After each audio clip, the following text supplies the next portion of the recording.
এটা কোন রাজ্য বাবা? ন্যাকামোদিকার বাঁচিনি। রাজপ্রাসাদের ভেতরে চলে এসে রাজ্যের নাম জিজ্ঞেস করছে যত সব। এত কথা বলবার দরকার নেই তো, ওকে রাজ্যের নামটা বলে দিলি তো হয়। শোনো সাধু বাবা, এই রাজ্যের নাম রূপনগর, আর আমাদের মহারাজের নাম রূপসেন। রূপসেনের রাজ্য এটা? তাই তো ভাবছি, এত চেনা চেনা লাগছে কেন। তা আমাকে ভেতরে যেতে দেবে? তোমাদের মহারাজের সাথে একটু দেখা করব। মহারাজের সাথে তো এখন দেখা করতে পারবেন না, তিনি রাজসভায় আছেন। বেশ, আমি না হয় অপেক্ষা করব। অপেক্ষা করে লাভ নেই। এরপর মহারাজ বিশ্রামের জন্য অন্দরমহলে যাবেন, তখন তিনি তার 3 কন্যাকে নিয়ে ব্যস্ত থাকবেন। আমার কোনো তাড়া নেই বাবা, তোমাদের যখন মন চায় তখন মহারাজের কাছে নিয়ে যেও। এই সাধুটা দেখছি নাচর বান্দা, সেই কবে থেকে মহারাজের জন্য অপেক্ষা করে বসেই আছে, কোনো কথাতেই তো কোনো কাজ হচ্ছে না। আমার মনে হয় না মহারাজের সাথে দেখা না করে বেটা এখান থেকে বিদে হবে। তার চেয়ে চল বরং ওকে মহারাজের কাছে নিয়েই যাই। তাই ভালো, আজকে হোক বা কালকে হোক মহারাজের চোখে তো পড়বেই। তখন হয়তো সাধুকে অপেক্ষা করিয়ে রাখার জন্য আমাদেরকে শাস্তি পেতে হতে পারে। সাধু বাবা, আরে ও সাধু বাবা, আমাদের কথা শুনতে পাচ্ছ?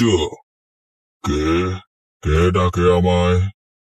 আমি সাধু বাবা, মহারাজ আপনাকে ডেকেছেন। ও তোমরা? তা মহারাজ আমায় এত তাড়াতাড়ি ডাকলো যে আমি তো কেবল ধ্যানে বসেছি। আগে দোষ আমাদেরই। মহারাজ ব্যস্ত ছিলেন বলে আমরা তার কাছে আপনার কথা বলতে পারিনি। আজকে সে কথা শুনে আপনাকে তিনি যেতে বলেছেন। মিথ্যে কথা বলো না প্রহরী। তোমাদের মহারাজ আমার কথা শুনলে এখানে এসে আমার পায়ের ধুলি নিতেন, আমাকে যেতে বলতেন না। প্রাসাদে ধুলির খুব অভাব কিনা, তাই আপনাকে সেখানে যেতে বললো, বুঝলেন তো। বেশ, আমি যাচ্ছি, তবে তোমাদের কোনো ভয় নেই। রূপসেনের কাছে আমি তোমাদের বিরুদ্ধে কোনো নালিশ করব না। প্রণাম রাজামশাই, আমি অনেক দূর থেকে আপনার সাথে সাক্ষাৎ করবার জন্য এসেছি। আপনি কি আমাকে চিনতে পেরেছেন? চিনব না মানে? আপনি সেই জটাধারী সাধু যার আশীর্বাদে আমি 3 কন্যার জনক হয়েছি।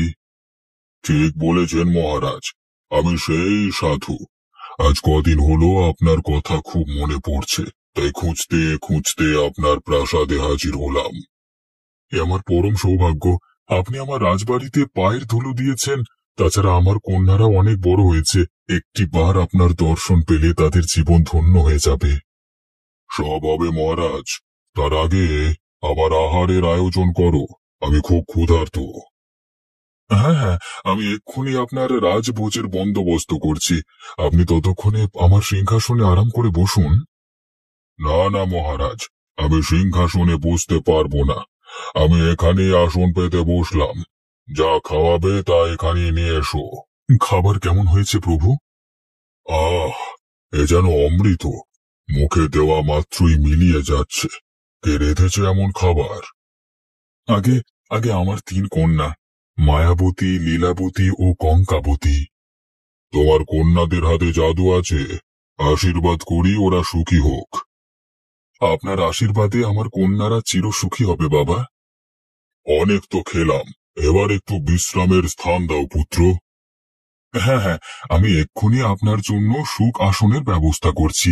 এগে আছিস? আমার অতিথিশালার দুয়ার খুলে দেখুনি। এটাই আপনার বিশ্রাম কক্ষ, আর এই আপনার বিছানা। এবার আপনি একটু ঘুমিয়ে নিন বাবা। হ্যাঁ, ঘুমাবো তো বটেই, তবে আমায় 3 দিনের আগে ডাকবি না। 3 দিন পর সূর্য উঠবার সময় আমাকে ডেকে দিবি, তখন আমি বেরুবো। ঠিক আছে বাবা, আপনি নিশ্চিন্তে ঘুমান। এখানে কোনো ক্রমেই আপনার নিদ্রায় ব্যাঘাত ঘটবে না। সাধু বাবা বলেছিলেন 3 দিন পর তাকে ডেকে তুলতে। আজকে প্রাতেই তার ঘুমানোর 3 দিন পূর্ণ হয়েছে। যাই, এক্ষুনি সাধু বাবাকে ডেকে তুলি। সাধু বাবা, সাধু বাবা, আপনার ঘুমানোর 3 দিন যে পূর্ণ হলো। এবার উঠুন, চোখ মেলে দেখুন, ভোরের আলো ফুটতে শুরু করেছে। কে কে ডাকে আমায়? আমি সাধু বাবা, আমি রূপসেন। ও তুমি? তা 3 দিন পূর্ণ হয়ে গেছে বুঝি? আজ্ঞে বাবা, 3 দিন আজকেই পূর্ণ হলো, তবে আপনি চাইলে। না, আমি আর বিশ্রাম চাই না। শরীরকে যত প্রশ্রয় দেবে সে ততই আরাম খুঁজবে। আমি এখন বেরোবো মহারাজ, তবে যাওয়ার আগে যদি তোমায় কিছু দিয়ে যেতে পারতাম। বাবা, আপনার আশীর্বাদে আমার 3টি কন্যা সন্তান হয়েছে। আপনি যদি কিছু দিতে চান তবে তাদের দিয়ে যান। বেশ, তুমি তোমার 3 কন্যাকে রাখো, আমি তাদের ভাগ্য বলে দিয়ে যাব। আমার কন্যারা তাদের ভবিতব্য জানতে পারবে, এ যে বড় সৌভাগ্য। ওরে কে আছিস? এক্ষুনি রাজকুমারীদের নিয়ে আয়। এসো মা, এসো। শুনেছি তোমরা 3জনই খুব গুণবতী। এবার তোমাদের ভাগ্যের পরীক্ষা হয়ে যাক, দেখি কে কত সৌভাগ্যের অধিকারী। নে, এবার একে একে বাবার সামনে তোদের হাত দুখানি ধর দেখিনি। কি হলো সাধু বাবা? সে কখন থেকে দেখছি আপনি গম্ভীর হয়ে আছেন। আমার কন্যাদের হাতে খারাপ কিছু আভাস পেয়েছেন কি? হ্যাঁ মহারাজ, রাজকুমারীদের হস্তরেখা দেখে আমি খুবই নিরাশ হয়েছি। কি আছে ওদের হাতের রেখায়, যার জন্য আপনি এতটা হতাশ? ওদের হাতে সব রেখাই আছে, কেবল বিবাহ রেখা নেই। তার মানে আমার কন্যারা কুমারী থাকবে, তাদের কখনো বিয়ে হবে না? তাই তো দেখলাম মহারাজ। আপনার কোথাও ভুল হয়নি তো বাবা? যে কোনো একজন রাজকন্যার ক্ষেত্রে সেটা সঠিক হতে পারে মানলাম, কিন্তু 3জনের ক্ষেত্রে একই ফলাফল কিভাবে সম্ভব? আমার গণনা ভুল হওয়ার কোনো সম্ভাবনা নেই মহারাজ। আমি একাধিকবার গণনা করে একই ফলাফল পেয়েছি। এ কি বলছেন সাধু বাবা? এখন আমি কি করব? এই 3 কন্যা ছাড়া যে আমার আর কোনো সন্তান নেই। এখন যদি ওদের বিবাহই না হয়, তবে কি করে আমার রাজ্যের উত্তরাধিকার পাবো? এতটা ভেঙে পড়বেন না মহারাজ। বিপদ যেহেতু আছে, তা থেকে উত্তরণের উপায়ও আছে। উপায় আছে? কি উপায় বলুন সাধু বাবা। সেজন্য রাজকুমারীদের অনেক ত্যাগ স্বীকার করতে হবে, তাদের এই রাজপ্রাসাদ ছাড়তে হবে। যদি কিছুকাল কষ্ট করে ওরা মনের মতো স্বামী পায়, তবে তা হাসি মুখে মেনে নেবে। বেশ, তবে আজই আপনি রাজকুমারীদের প্রাসাদ থেকে বের করে দিন, আর তাদের হুকুম দিন আপনার রাজ্যের দক্ষিণ প্রান্তে জেলেদের যে নোংরা গ্রামটি আছে, সেটি যদি পরিষ্কার করতে পারেন তবেই তারা প্রাসাদে ফিরতে পারবে। আপনার আদেশ শিরোধার্য সাধু বাবা। আমি এক্ষুনি আমার 3 কন্যাকে প্রাসাদ থেকে বের করে দিচ্ছি, কিন্তু সামান্য একটি গ্রাম পরিষ্কার করলে ওদের অভিশাপ কাটবে তো? হ্যাঁ কাটবে, সেই সাথে রাজকুমার বরও পাবে। সে কি বলছেন পিতা? আমাদের প্রাসাদ থেকে বের করে দিলে আমরা এখন কোথায় যাব? সে কথা তো আমি বলেছি মায়াবতী, ওই জেলেদের গ্রামটিতে তোমাদের থাকতে হবে। আমরা কি আর প্রাসাদে ফিরতে পারবো না বাবা? সারা জীবন ওই গাঁয়েই থাকতে হবে। আহ, সে কথা আমি কতবার বলবো? একবার তো বললাম যে ওই গ্রামটি খুবই অপরিষ্কার। যদি তোমরা 3 বোন মিলে সেটি পরিষ্কার করতে পারো, তবে প্রাসাদে ফিরে আসতে পারবে। সেজন্য আমাদের যেতে হবে কেন? এই প্রাসাদে আমাদের 3 বোনের 300 দাসদাসী আছে, ওদের পাঠিয়ে দিলে ওরা পরিষ্কার করে আসবে। সব কাজ এত সহজভাবে নিও না কন্যা। তোমাদের যা করতে বলেছি তাই করো, না হলে তোমাদের কপালে শনি আছে, এই বলে দিলাম। এখন কি করবে দিদি? বাবার মতিগতি তো আমার ভালো ঠেকছে না। একবার বের করতে পারলে আর কি প্রাসাদে ঢুকতে দেবে? ওই সাধু আসার পর থেকেই বাবার মাথা বিগড়ে গেছে। উনি কি কুবুদ্ধি দিয়েছেন কে জানে। সব দোষ ওই সাধুটার। সেই আমাদের আজ পথে বসাচ্ছে। ওকে যদি একবার হাতের কাছে পাই, তবে মজা দেখাবো। আগে নিজেদের বাঁচাও, তারপর সাধুর কথা ভাবা যাবে। কি রাজকুমারীরা, আপনারা এখনো তৈরি হননি যে? কখন বের হবেন আর গন্তব্যই বা পৌঁছাবেন কখন? আমরা এক্ষুনি বেরোবো। তুমি বাবাকে বলে রথ তৈরি করো, আর সাথে কয়েক মাসের রসদ দিয়ে দিও। সেসব তো কিছুই নিতে পারবেন না রাজকুমারী। কোনো খাবার, পোশাক কিংবা মোহর আপনারা সঙ্গে নিতে পারবেন না। এত কঠোর, এত কঠোর কি করে হলো মহারাজ? কঠোরতার কি দেখেছেন রাজকুমারী? আসল কথা তো এখনো বলিনি। মহারাজের আদেশ, আপনাদের পায়ে হেঁটে সেই গায়ে যেতে হবে। পথিমধ্যে যত বিপদ আপদ হয়, সব আপনাদের মোকাবিলা করতে হবে। বুঝেছি। আমাদের বাঁচবার আর কোনো পথ বাবা খোলা রাখেনি। এত ভয় পাসনি ছোট। আমরা 3 বোন একসাথে থাকলে আমাদের কোনো ক্ষতি হবে না। সেই ভালো। এখন 3 বোন ঝটপট বেরিয়ে পড়ুন। সূর্যাস্তের পর মহারাজ আপনাদের মুখ দেখতে চান না। এই যে সকাল হলো, এখন আবার সব কিছু পরিষ্কার করতে যেতে হবে। বলি আমারও তো একটা মানুষের জীবন নাকি? এইভাবে এই সারা গাঁ পরিষ্কার করে বেড়ানো কি আর আমার কর্ম? বলো তো। কিন্তু কি আর করব, কাজ না করলে তো আবার ভাত মিলবে না। যাই, আগে আমার উঠোনটা পরিষ্কার করে নি, তারপরে খেয়ে দিয়ে বাইরে বের হব খন। ও মা, এ কি দেখছি গো আমি! এইভাবে ঝকঝকে করে কে আমার বাড়ি পরিচ্ছন্ন করে দিয়ে গেল গো? কে করলো এই কাজ? দিদি, ও দিদি, ওঠো না, ওঠো। দেখো, ভোর হয়ে গেছে। কি হলো কি? এত সকালে কেন ডাকছিস বল? সারা রাত কষ্ট করে উঠোন পরিষ্কার করলাম, এর মধ্যে আবার ডাকাডাকি। আর এই বুড়িটা কে? কখন থেকে বকে যাচ্ছে? বোধহয় এই বাড়ির মালিক। চল তো, গিয়ে দেখি কি হয়েছে ওর। সে কি গো, বলি তোমরা কারা? আর এই শিউলি তলায় কি করছো তোমরা? আমরা হলাম এই রাজ্যের রাজকন্যা। রাজকন্যা? তাহলে তোমাদের এই হাল হলো কি করে? কি বলছিস ছোট? চুপ কর। আসল কথা বললে আমাদের কেউ সাহায্য করবে না। না, আমরা রাজকন্যা নই। আমরা তিন বোন, এক কাঠুরিয়ার সন্তান। আমাদের বাবা মা হিংস্র পশুর আক্রমণে মারা গেছে। জঙ্গলে আর থাকতে না পেরে এই গাঁয়ে এসেছি। কিন্তু এই মেয়ে যে বলল তোমরা রাজার দুলালি। আমাদের ছোট বোনটি আকাশ কুসুম চিন্তা করতে ভালোবাসে। সারাদিন ভাবে সে রাজপ্রাসাদে আছে, তাই মুখ ফসকে বলে দিয়েছে।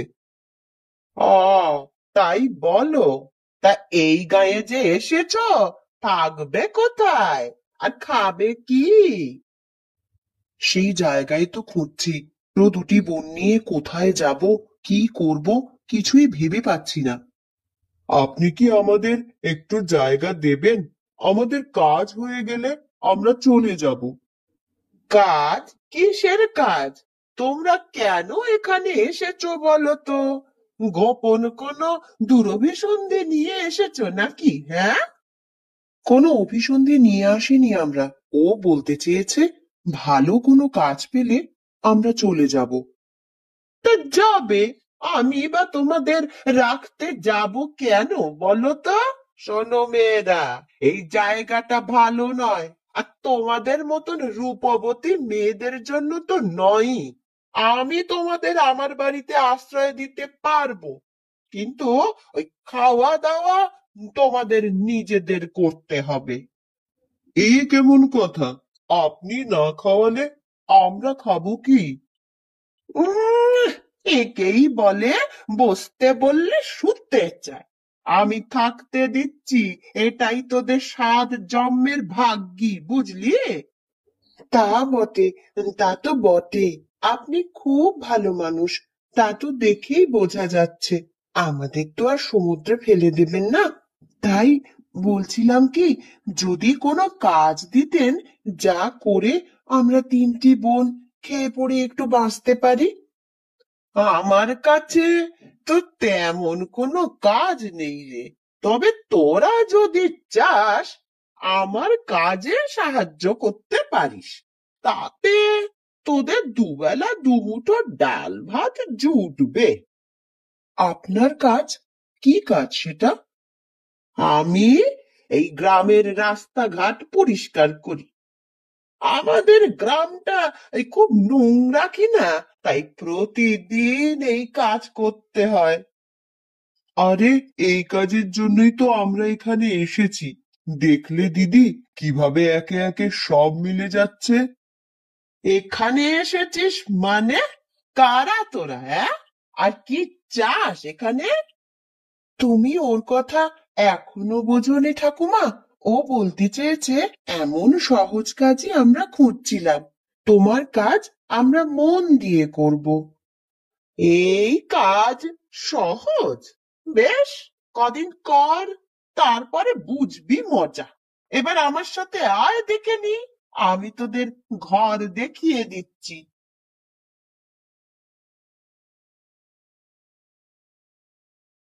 যাক, সব কিছু ভালোই ভালোই হয়ে গেল। এখন আর কোনো চিন্তা নেই। কি বলো দিদি? দেখলে দিদি, দেখলে কিভাবে ওসব গোপন কথা ফাঁস করে দিয়েছিল? আরে হতভাগী, কেউ যদি সত্যিটা জেনে যায় তাহলে কি করে আমাদের সাহায্য করবে? সারা জীবন এখানেই এভাবে থাকতে হবে, বুঝলি? আমি আবার কি করলাম? না না, কিছুই করিসনি তুই। শোন কঙ্কা, তোকে আরো সচেতন হতে হবে। কোনো কথায় যেন আমাদের আসল পরিচয় প্রকাশ না পায়। বলি কি রে, কি সব গুজুর গুজুর ফুসুর ফুসুর করছিস বলতো? এখানে আয় দেখিনি। যাই ঠাকুমা। এই চল চল, বুড়ি আমাদের ডাকছে। কই রে হতভাগীরা, বলি এত বেলা অবধি রাজকন্যাদের মতন পড়ে পড়ে ঘুমোলে হবে? সূর্যি যে উঠতে চলেছে, এক্ষুনি কাজে লেগে যেতে হবে। এই যে, বুড়ির ডাকাডাকি শুরু হয়ে গেছে। এখন আর একটুও ঘুমোতে দেবে না।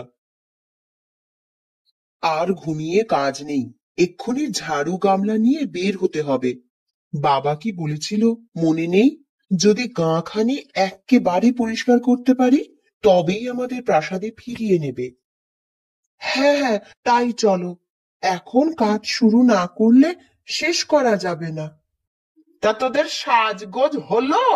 বলি কখন থেকে তো আমি চেঁচাচ্ছি, আমার কথা কানে যায় না নাকি? তোমার কথা কানে নিতে নিতে কালা হয়ে গেছি। আর সাজগোজ বলছো কি গো? কেবলই তো ঘুম থেকে উঠে ঝাড়ু হাতে নিলাম। হয়েছে হয়েছে, রাখ। আর তোদের বয়স আমিও পার করে এসেছি। চল এবার পরিষ্কার পরিচ্ছন্নের কাজ শুরু করতে হবে। এ কি গো, এ চারপাশে যে কেবল মরা মাছ ছড়িয়ে ছিটিয়ে আছে, এগুলো আমাদের পরিষ্কার করতে হবে? হ্যাঁ, এই সব মাছ এই ঝুড়িতে তুলে ফেল। তারপর ওই যে দূরে ওই যে ডোবার মতন জায়গাটা দেখছিস, সেখানে গিয়ে ফেলে দিয়ে আয়। আমি পারবো না এই নোংরা জিনিসে হাত দিতে, তোমরা করো গিয়ে। বেশ, তাহলে তোকে ও বেলা থেকে খেতেও হবে না। যারা কাজ করবে তারাই খাবে। না না, কাজ করব আমি। এই যে এক্ষুনি সব পরিষ্কার করছি। আজকের মতো আমাদের কাজ শেষ। সবাই বাড়ি ফিরে চল, কাল সকালে আবার আসতে হবে। সে কি কথা, কাল সকালে আসবো মানে? আমরা তো সবকিছু পরিষ্কার করে গেলাম। 1 মাসের মধ্যে আর পরিষ্কার করতে হবে না। 1 মাসের মধ্যে আর পরিষ্কার করতে হবে না? এমন যদি হতো তাহলে আমায় ওই প্রতিদিন ঝাঁটা হাতে দৌড়তে হয় না। দেখবি দেখবি দেখবি, ওই কাল সকালে সব কিছু আবার আগের মতন অপরিষ্কার হয়ে যাবে রে। সে কি গো, এই এক রাতে কারা এভাবে অপরিচ্ছন্ন করবে? তাদের কি একটুও খারাপ লাগে না এত সুন্দর গ্রামখানি নোংরা করতে? হুঁ, তা বলি মন থাকলে তো খারাপ লাগবে। মন নেই? কি বলছো তুমি? হ্যাঁ রে মেয়ে, যে এই কাজ করে তার মন নেই, কারণ কোনো মানুষ নয়। এসব কাণ্ড করছে ওই হাড় হাবাতে মেছো ভূতটা। মেছো ভূত এই কাজ করছে? কিন্তু কেন? তা কি জানি, গত 2 বছর ধরে ও এই রকম উপদ্রব করেই চলেছে। আমরা কত চেষ্টা চরিত্র করলাম, কিন্তু কিছুতেই ওকে তাড়াতে পারলাম না রে। ওই প্রতি রাতে আসে, আর তারপর নদী থেকে মাছ ধরে তা খেয়ে আর গ্রামের পথে ঘাটে ফেলে রেখে যায়। ওকে তাড়ানোর কি কোনো উপায় নেই? তাড়ানোর উপায় তো নেই, কিন্তু বন্দি করার উপায় আছে। কি উপায়? বলো বলো, আমরা ওকে বন্দি করব। সে এত সহজ নয় রে ছুরি। ওকে বন্দি করতে চাইলে দরকার মায়া দড়ি। মায়া দড়ি? কোথায় পাবো সেই দড়ি? চুল দিয়ে সেই দড়ি তৈরি করতে হয়, বুঝলি? বেশ, তাহলে কালই যাব সেই মেছো ভূতকে ধরতে। কি বলিস দিদি?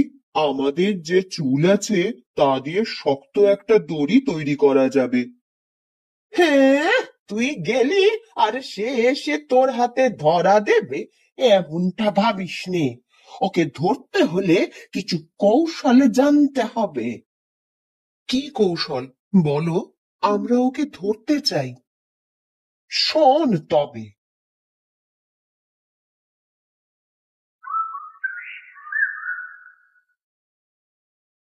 চুপ চুপ, ঠাকুমার কথা মতন আমরা সেই জায়গায় চলে এসেছি। ভূতটা এখানেই থাকবে, বল। কিছুই তো দেখছি না আশেপাশে। কোথায় ভূত, কোথায় কি? আহ, দেখতে পাবি, একটু ধৈর্য ধর না। তখন কিন্তু ভয় পেয়ে আবার মশাল নিভিয়ে দিস নে। না না, এই মশাল নিভবে না। যতক্ষণ আমি আছি ততক্ষণ মশাল থাকবে। এই কে রে? কারা এত রাতের বেলায় বের হলো? কাদের এত বড় সাহস? আমরা তোমার জম। যদি ভালো চাস তো আমাদের সামনে আয়, তারপর দেখাচ্ছি আমাদের সাহস কত। এই যে এলাম, দেখ এবার কেমন দেখতে লাগে। ওরে বাপ রে বাপ, এই যে সত্যি সত্যি ভূত। ও দিদি, আমি গেলাম। এখানে আর এক মুহূর্ত নয়। সাবধান কঙ্কা, এক পাও নড়বি না। মায়া, তুই এখুনি ওর মাথায় মাটির হাঁড়িটা ভাঙ, আর তারপরই আমি হাত পা বেঁধে ফেলছি। আমায় বাঁধবি? আমায়? দুষ্টু মেয়ে কোথাকার! তারা এক্ষুনি তোদের গাছের উপর ঝুলিয়ে রাখছি। এ কি করলি? হায় হায় হায় হায়, এ কি করলি? আমার উপর সরিষা ছুঁড়ে দিলি, আমার যে হাত পা চলে যাচ্ছে। কেবল তো শুরু, এখন দেখ কি করি তোকে। ছেড়ে দে, আমাকে ছেড়ে দে। আমি এখান থেকে পালিয়ে যাব, আর কখনো এমুখ হব না। ওরে বাবা! কেউ ওর কথা শুনবি না। একবার ছাড়লেই আমাদের আক্রমণ করবে। যাক বাবা, অবশেষে ওকে বাঁধা গেল। চল, এখন বাড়ি ফিরে যাই। ভূতটাকেও বাড়ি নিয়ে যেতে হবে।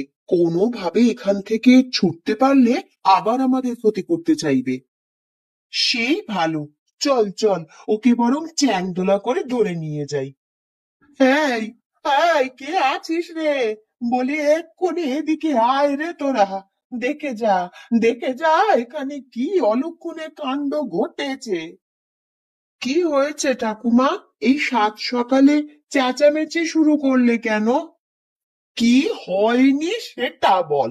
সকালে উঠে দেখি এই ছোড়া হাত পা বাঁধা অবস্থায় পড়ে আছে, আর এদিকে গা খানিও বিলকুল পরিষ্কার হয়ে রয়েছে। একটুও ধুলো ময়লা নেই কোথাও। এখনো বোঝনি তুমি? কাল রাতে আমরা সেই ভূতটাকে জব্দ করেছি, তাই তো আজ আর কিচ্ছু হয়নি। কিন্তু সেই ভূতটাকে তো বেঁধে এখানেই রেখেছিলাম। সে গেল কোথায়? আর এখানে এই যুবক কি করে এলো? আমি তোমাদের সব বলছি কন্যা। আগে আমার বাঁধন খোলো, তারপর সব ঘটনা খুলে বলছি। আপনাকে আমরা মুক্ত করলাম, এবার বলুন আপনি কে? আসলে আমি হলাম বিজয়নগরের রাজকুমার বিজয়। 2 বছর আগে মাছ ধরতে আমি এ গাঁয়ে এসেছিলাম। পথে মধ্যে এক সাধুর সাথে অন্যায় করায় তিনি আমায় অভিশাপ দিয়ে ভূত বানিয়ে রাখেন। ও, আপনি তাহলে সেই মেছো ভূত? হ্যাঁ, সেদিন সাধু বলেছিলেন, যদি কখনো রূপনগরের 3 রাজকন্যা এসে আমায় উদ্ধার করে তবেই এই জীবন থেকে মুক্ত হব। আজ তোমরা এসে আমায় বড় বাঁচা বাঁচালে। ও, এই কথা। তাহলে সেই সাধু বাবাই গ্রাম পরিষ্কারের কথা বলে আমাদের এখানে নিয়ে এসেছে, আর আমরা ভেবেছি আমাদের পিতা আমাদের ত্যাগ করেছে। যাক, যা হয়েছে ভালোই হয়েছে। তোমাদের জন্য রাজকুমার আজ নতুন জীবন পেল, তাই না কুমার? হ্যাঁ ঠাকুমা, ওরা আমায় নতুন জীবন দিয়েছে, তাই আমি ওদের আমার স্ত্রী হিসেবে গ্রহণ করে ধন্য হতে চাই। আপনাকে পতি হিসেবে মেনে নিতে আমাদের কোনো অমত নেই। যদি আমাদের বাবাকে রাজি করাতে পারেন তবেই আমরা আপনাকে বিয়ে করব। বেশ, চলো তবে মহারাজের কাছে। আমি তোমাদের 3 বোনকে তার কাছে আবদার করব। তাই যা, আশা করি মহারাজ তোদের নিরাশ করবেন না।